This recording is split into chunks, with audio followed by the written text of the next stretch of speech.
Bienvenue chez Gilbert Joseph, parce que c'est important cet après-midi. Il y a une séance de dédicace. Ne nous laissez pas tout seuls, parce que toujours un petit peu ennuyeux. Comme ça, au début, on est un peu timide, on n'ose pas s'approcher. On se dit, mais qui sont ces gens-là? On ne les connaît pas vraiment.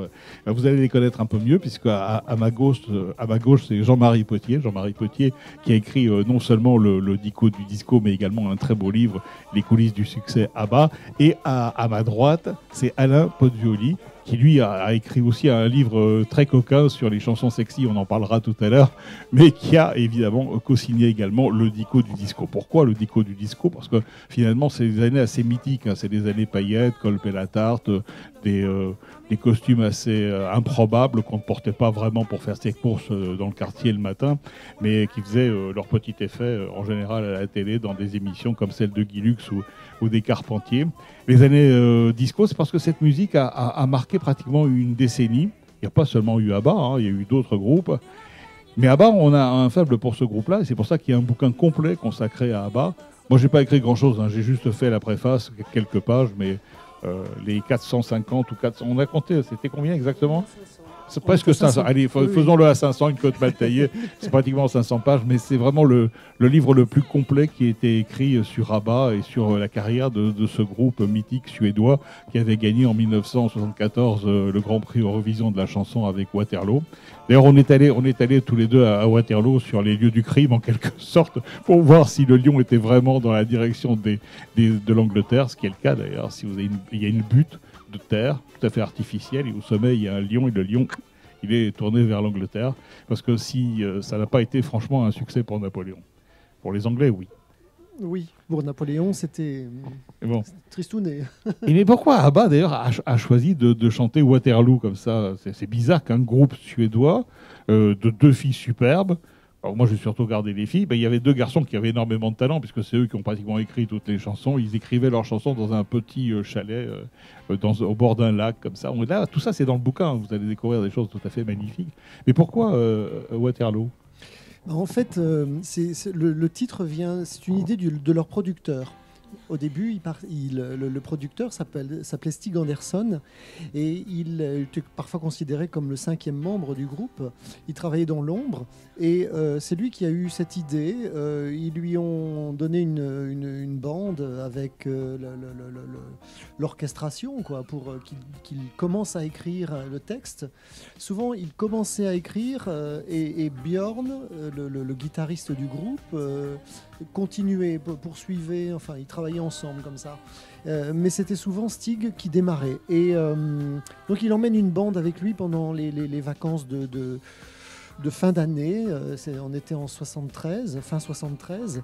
Et ils savaient qu'ils allaient représenter la Suède au concours Eurovision quelques mois plus tard, au mois d'avril 74. Et donc, il cherchait un titre, parce que souvent, il partait d'un titre. Il voulait toujours des titres courts, facilement mémorisables, comme ça, des choses accrocheurs, des titres qui sonnaient bien. Et il avait tout d'abord trouvé Honey Pie. Il avait ouvert un livre de cuisine et puis il trouvait Honey Pie. Bon, il n'était pas vraiment convaincu et il a poursuivi ses recherches et puis dans une encyclopédie, il est tombé sur le mot Waterloo qui sonnait très bien dans toutes les langues finalement. Et puis voilà, alors il est parti du titre Waterloo, il a essayé d'écrire un texte qui comparait un peu une défaite amoureuse à la défaite de Napoléon. Enfin voilà, c'est un peu ça. Oui, parce que c'est une chanson d'amour, finalement. On n'écoute pas trop les paroles comme ça, parce que la chanson est assez rythmée, mais c'est vrai que c'est une chanson d'amour. C'était son Waterloo, en quelque sorte. Oui. Il y a même eu une version française écrite par Alain Boublil. Oui, et enregistrée en une nuit à Paris. Oui, au studio. C'est fou ce qu'il y a dans le bouquin. Je ramène ma science comme ça, mais c'est lui qui a tout écrit. Et voilà, dans les paroles, c'est tu es vainqueur et je perds la guerre. Voilà, je me constitue ta prisonnière. Enfin bon, c'est un texte un petit peu léger. Mais... Oui, ça c'est aussi Boubli. Il allait faire quand même des choses beaucoup plus extraordinaires par la suite, puisqu'on lui doit Les Misérables. Les Misérables, Miss Saigon et bien d'autres comédies musicales. Et puis, c'est lui qui a écrit le texte et qui a produit la version française de Waterloo avec Claude Michel Schoenberg. Discovogue, pour ceux qui Parce qu'il y a aussi des disques ici, hein. On peut tout trouver finalement. Oui, d'ailleurs j'ai une petite anecdote, on parle beaucoup de Sonia Delaunay en ce moment. Oui. C'est elle qui avait dessiné ce logo Vogue, avec la couleur, les bandes comme le ça. Le fameux rouge. V, oui, c'était Oui, le V. petite firme indépendante, discographie, comme il y en avait encore à l'époque, avant que Barclay ne se vende à une multinationale également. Les autres firmes de disques aussi sont passées pratiquement toutes sous la coupe d'une major compagnie, mais Vogue, longtemps avec les frères Cabas, a existé à Villetaneuse, avec ses propres presses pour faire les disques. D'ailleurs, ils ont démarré, Vogue, ça c'est anecdotique, mais ils ont démarré la carrière de Johnny Hallyday, de Jacques Dutronc, de Françoise Hardy, et puis Petula Clark aussi. Et ils n'ont jamais continué parce qu'après, les artistes devenaient très chers. Et là, finalement, l'attitude de Cabas et des frères Cabas, c'était non, ils sont trop chers maintenant. Alors, on les laisse partir. Mais comme on garde leur premier disque, on va les vendre comme ça pendant des décennies. Et c'est ce qui est arrivé, exactement. Ils ont eu pas mal d'artistes disco aussi. Oui, aussi. Leur catalogue. Aussi. Ah, ils avaient du flair. Hein. Alain Pozzuoli. Alors, Alain, lui, il a co-signé le livre Le Dico du Disco. Parce qu'il n'y a pas que ABBA dans ce genre de musique. Non, loin de là. Et d'ailleurs, on ne peut pas considérer ABBA comme un véritable groupe disco. C'est encore autre chose. Hein. Je confirme. Jean-Marie le confirme. Oui. Mais c'est vrai que dans ce livre, on a essayé d'être le plus large possible, de recenser le plus grand nombre d'artistes possible. Et d'ailleurs, on a eu quelques surprises en se rendant compte que des gens auxquels on n'aurait jamais eu l'idée d'associer le nom avec le disco avait fait du disco. L'exemple le plus frappant pour moi, c'est Chet Baker, qui est un grand jazzman quand même. Et je pense que quand on dit le nom de Chet Baker, absolument personne ne peut faire l'association entre lui et le disco. Et pourtant, lui aussi s'est essayé au disco. Il a fait un titre en 78, qui est une reprise de Love for Sale de Cole Porter.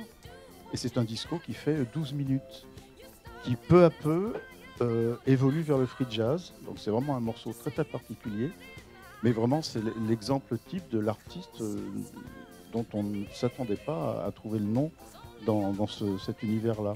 Et il y a plein de jazzmen finalement qui se sont essayés au disco. Je pense notamment à, ça y est, le nom m'échappe, qui a fait Give Me the Night. George Benson, qui était quand même un grand jazzman avant de se reconvertir dans... Ils ont écrit le livre à deux, hein. C'est pour ça que quand il y en a un qui sèche, oui, l'autre peut prendre la parole aussi. Parce qu'il faut dire une chose, c'est que moi j'ai des gros trous de mémoire, et lui c'est un véritable encyclopédie. En fait, lui il a écrit le disco, il a fait le dico, voilà, c'est un peu ça.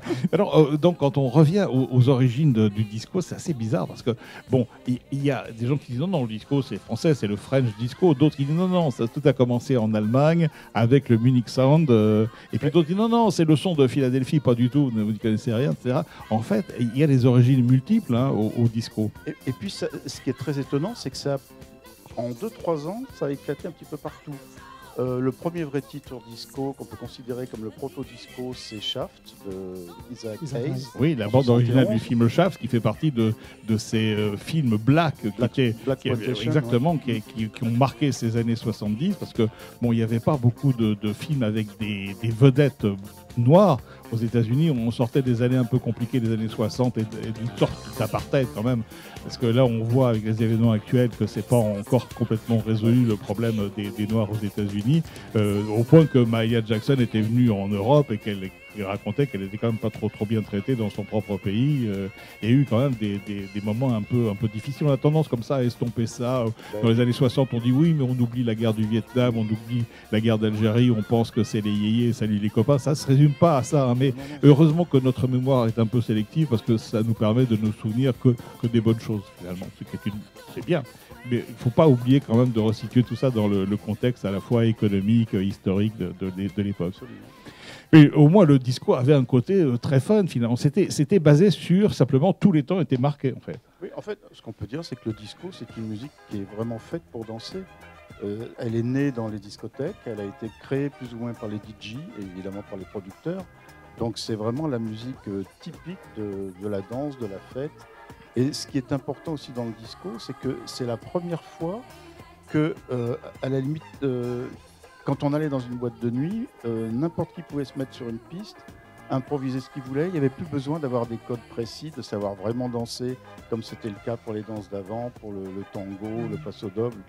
Et Il suffisait justement, d'avoir le rythme dans la peau. c'est ce qui a rendu cette musique populaire, parce qu'il n'y avait plus besoin, on n'avait pas besoin d'avoir un savoir particulier pour danser.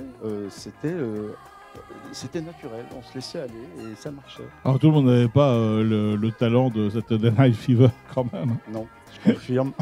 Mais ce qui a été intéressant aussi dans le disco, c'est que à partir du moment où on chantait en anglais, qu'on faisait du disco, on pouvait s'exporter dans le monde. Qu'on soit espagnol, italien, français, Ça a sauvé et relancé des tas de carrières allemand, partout. bien sûr. Oui, d'ailleurs c'est pour ça que la préface du disco est signée Patrick Juet. Oui, voilà, qui a marqué le. Qui est une des grandes figures de l'époque. Mhm. Et donc on se souvient surtout où sont les femmes. Où sont les femmes, I Love America, Ah oui, bien sûr, aussi. Lady Night, Hmm. Swiss Kiss. Enfin, il a fait trois bons albums disco. Et même, il avait même commencé en 76 avec L'Enfant aux cheveux blancs, qui était déjà une amorce de son travail avec Jean-Michel Jarre aux paroles. Et c'est un grand mélodiste. On le réduit souvent à Où sont les femmes, et je trouve que c'est un très grand mélodiste, Juvet. Et ça c'est toujours pareil, hein. On associe une personne à un titre assez facilement et puis après il faut réfléchir un petit peu, ah oui mais il y avait aussi celui-là. Dans l'époque du disco, il y a un groupe évidemment qui me fascinait complètement, parce que je les ai rencontrés, ils sont venus une seule fois dans le grand studio de RTL, le 22 rue Bayard, c'était Village People. Ah oui, Alors Village People, c'est une belle histoire aussi, puisque c'est la rencontre de Bellolo et Morali. Alors Morali était un être assez fantasque, qui avait déjà signé la bande sonore. Vous me direz, c'est pas tellement ce qu'on regardait en premier quand on allait dans ce cabaret. Il a signé toute la musique du Crazy Horse Saloon. Donc c'est lui qui avait fait la bande son du Crazy Horse Saloon. C'est comme ça que je l'ai rencontré d'ailleurs. Et puis, je me souviens, un soir, il est venu me voir pendant le hit parade de RTL. Il avait une veste en fourrure complètement improbable et importable aujourd'hui. Il m'a dit, André, je voulais t'embrasser parce que je pars aux États-Unis. Oh, j'ai dit, oh, voilà, c'est le mythe américain, il a envie de partir aux États-Unis. Et puis finalement, il a eu raison de partir aux États-Unis parce que c'est à New York qu'il a eu l'idée, enfin, partagé Bellolo Morali, l'idée de ce groupe avec des caricatures pratiquement d'Américains. Hein, il y avait le salaryman, il y avait le cowboy, il y avait l'Indien, il y avait le workman, celui qui avait le casque de chantier sur la tête.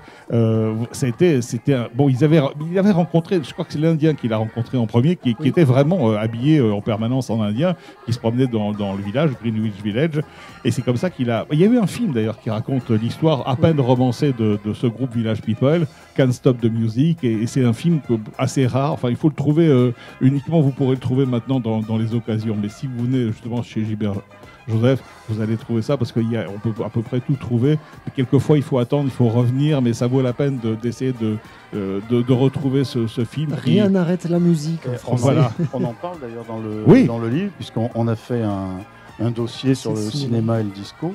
Et effectivement, c'est un des films, on peut pas dire qui ont marqué, mais qui font partie de l'histoire du disco. Il y a aussi les quand même. Ritchie Family qui est dans ce film, qui Oui. était produite, un trio féminin produit par Morali et Bellolo aussi. Hein. Oui, je crois que c'est un groupe qui avait précédé d'ailleurs Village People. Oui, c'est ça. Elles avaient eu un premier tube, Brazil, The Best Disco in Town. Ça y est, l'encyclopédie est en route. Non, mais vous voyez, il y a vraiment, c'est une somme, hein, que ce soit le livre sur ABBA, les coulisses du succès, ou que ce soit le dico du disco, c'est vrai que c'est des livres que vous pouvez les lire un peu. Bon, ABBA, ça se lit pratiquement comme un roman, mais vous pouvez également regarder des chapitres plus précis qui vous intéressent. C'est surtout vrai pour le dico du disco, mais après tout, un dictionnaire, c'est ce qu'on fait avec un dictionnaire. On le prend, on regarde des pages, on regarde des... Moi, je trouve que je suis assez fasciné toujours par le Larousse, qui reste une de mes lectures de base, parce que vous prenez le Larousse à n'importe quelle page, puis vous découvrez qu'il y a même des mots que vous ne connaissez pas. Et d'abord, ça augmente votre vocabulaire, ça vous permet de vérifier l'orthographe sans avoir besoin de l'ordinateur pour faire la correction. C'est passionnant, les mots sont passionnants, et le dico du disco l'est particulièrement, puisqu'on revisite une période qui, pour ceux qui ont un peu plus de 40-50 ans aujourd'hui, est une période qui les a marqués. Et pour les autres, c'est quand même une période assez heureuse qu'il est bon de revisiter. Et puis, un autre livre, alors là, celui-là, je ne l'ai pas ouvert. Je viens de le recevoir. Et croyez-moi, ça fait quand même quelques années que j'aurais dû l'avoir. Sexy Song. Alors là, c'est un livre qui est signé uniquement Alain Pezzuoli. Personne n'est parfait. Qu'est-ce qui vous a intéressé dans les chansons coquines françaises? Parce que ça, c'est un bouquin, je ne savais même pas qu'il existait, je viens de découvrir ça. Mais ouais, c'est intéressant parce qu'on m'a dit, tiens, viens avec nous, ça sera sympa. Comme tu as déjà participé, tu es allé à Waterloo avec Jean-Marie. Bon, tu peux revenir. Bon, je reviens en deuxième semaine. Mais je ne connaissais pas Sexy Songs. Alors, Sexy Songs, pourquoi Sexy Songs? Pour une raison toute bête, c'est que au départ, j'étais parolier, donc la chanson, c'est un univers qui me concerne quand même pas mal. Et puis, bon, à partir d'un certain moment, j'ai fait autre chose. Je me suis dirigé vers... j'ai fait des bouquins, j'ai fait de la radio, tout ça. Mais j'ai toujours eu envie de revenir à un espace plus ou moins régulier à la chanson. Donc, j'avais fait un bouquin sur les onomatopées dans la chanson, j'ai fait un bouquin sur les yéyés. Oh, et un, bon. Exactement, tu ne pouvais pas le rater, c'est bien. Non. Et donc, Nino Ferrer, je dis ça pour la personne qui écoute Nino Ferrer. Et donc, je cherchais une idée de bouquin qui soit un petit peu originale. Et j'ai eu cette idée de la chanson érotique, un peu coquine. Et c'est un petit peu le même travail qu'on a fait pour le Dico du Disco. C'est qu'on creuse, on fait des découvertes. Et petit à petit, le bouquin, il s'est construit exactement de la même façon que le Dico, par petites touches, comme ça. C'est pas le genre de livre sur lequel on travaille sans arrêt, comme si on faisait un essai ou un roman. C'est un bouquin qu'on peut reprendre aussi. On n'est pas obligé de le lire de la première à la dernière Exactement, page. On peut essayer de retrouver. Immédiatement, je me suis dit, est-ce qu'il y a une chanson érotique dont je me souviens qui, pour moi, peut-être la plus belle chanson érotique, elle est chantée par Colette Renard. Colette Renard, bon, immortelle interprète de Irma la Douce. Et en plus, moi, j'ai un souvenir particulier avec elle. Un matin, à la radio, il m'arrive de souhaiter un bon anniversaire à une personne dont c'est l'anniversaire, évidemment. J'aurais dû le faire ce matin pour Philippe Bouvard, qui a 85 ans aujourd'hui. Philippe Bouvard, bon anniversaire. J'ai un peu oublié ce matin, j'espère me rattraper demain.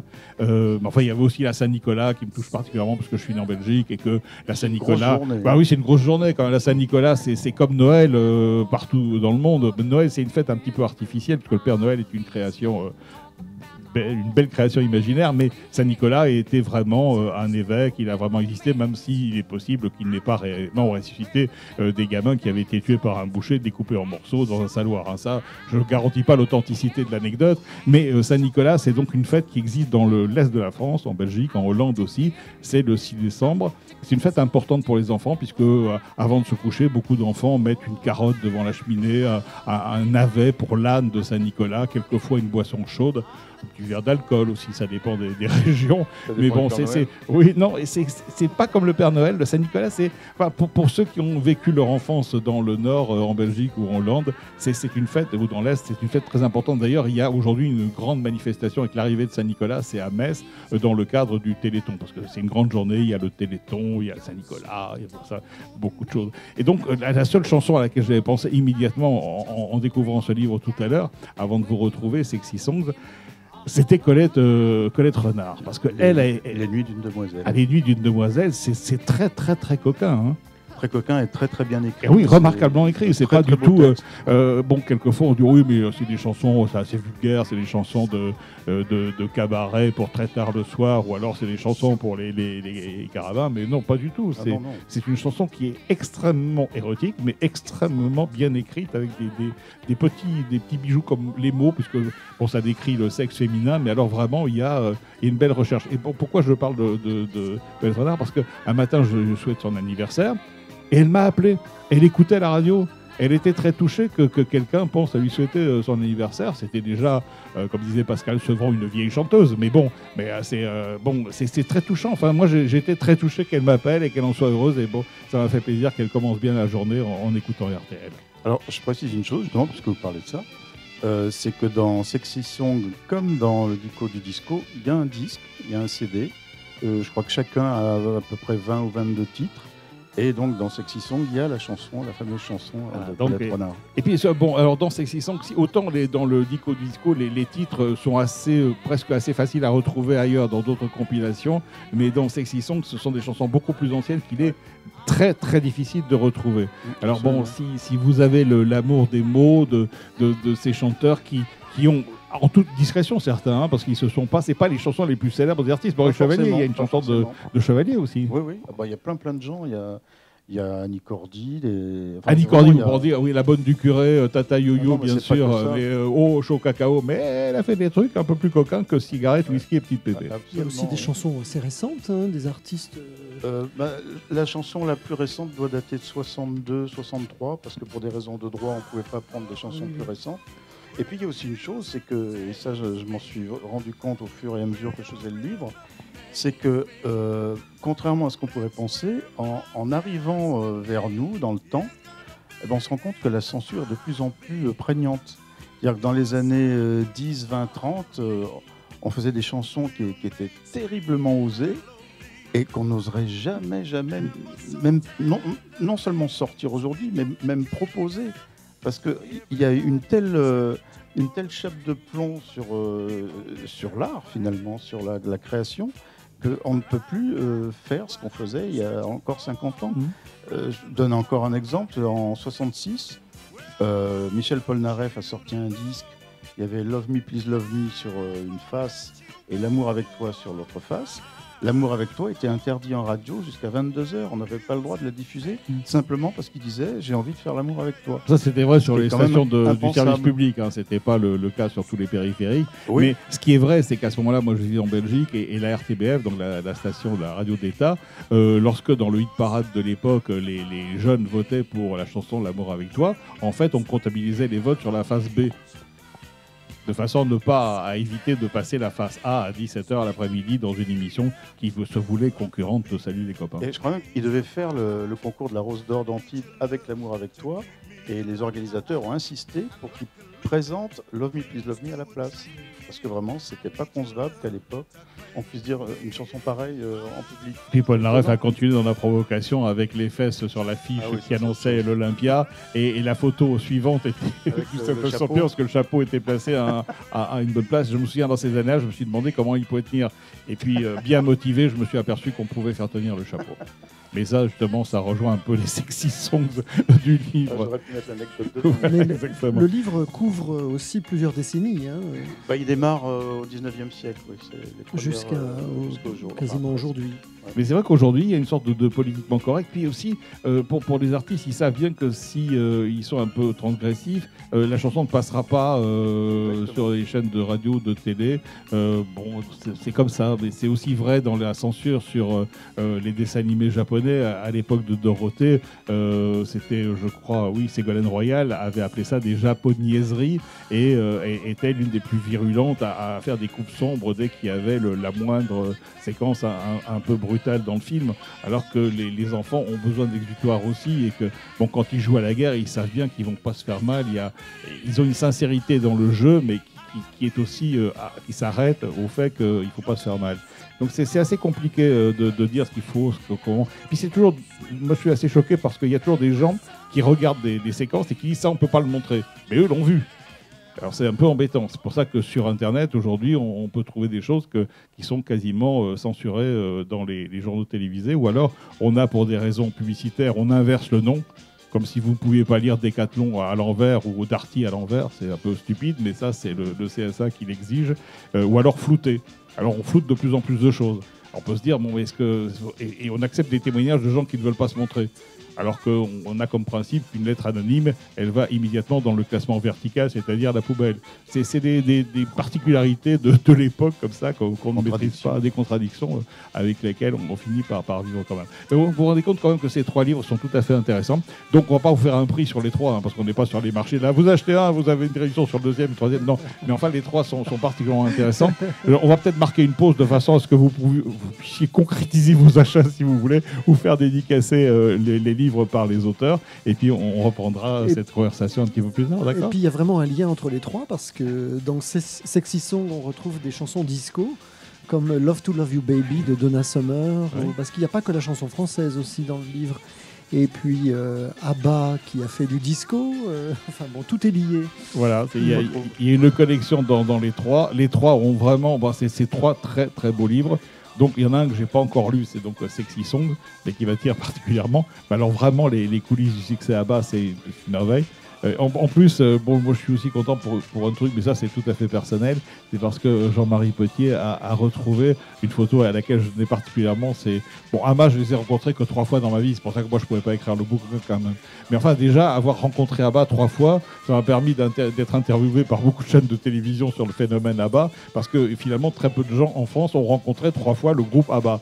Mais bon, je les ai rencontrés en les présentant, on n'a jamais eu vraiment de rapport très, très suivi, puisqu'ils arrivaient sur les plateaux télé à la dernière minute, leur chorégraphie était très en place, et les costumes également, ils n'avaient pas besoin de répéter.